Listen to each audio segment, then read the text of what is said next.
Сәлем достар, мен бүгін сіздерге бауырдан жасалатын керемет шашлыкты духовкада жасауын көрсетпекшімін. Ол үшін мен видеомның соңына дейін көрулеріңізді сұраймын. Егер де сіздер менің каналымды көріп жатсаңыздар, тіркелуді ұмытпаңыздар.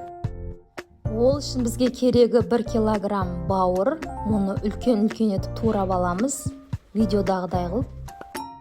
Бауырдың қабығын алсаңыздар да болады, алмасаңыздар да болады. Бірақ қабығын алсаңыздар өте керемет дәм береді. Сондықтан алуларыңызды сұраймын. Мен видеодағыдай осындай үлкен етіп турап алдым.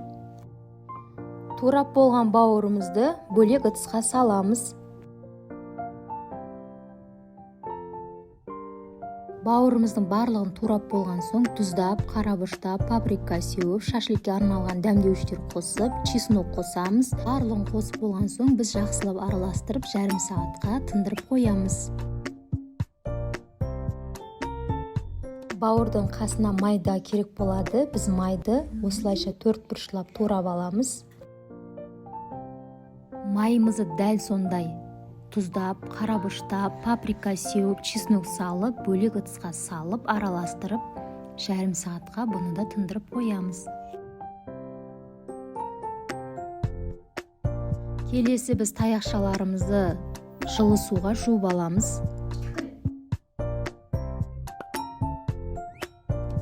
Таяқшаларымызды жуып болған соң бауырымызды, майымызды видеодағыдай қылып түйреп шығамыз.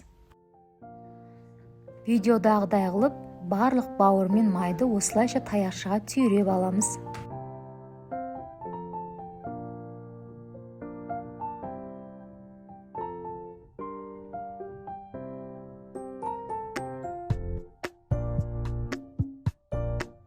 Барлық шашлыктерімізді түйреп болған соң, осындай шыны ыдысқа біз бауырымыз бен майымызды осылайша шашлык түрінде қойып аламыз.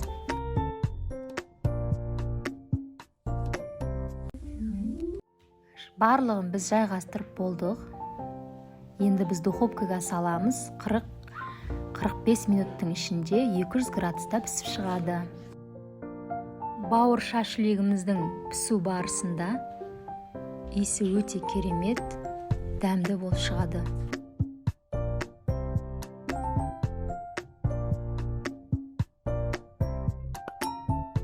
Бауыр шашлығымыз пісті, өте керемет, дәмді. Сіздер жасап көрулеріңізге болады. Шашлығымыз дайын болды. Енді дастарханға тартуға болады.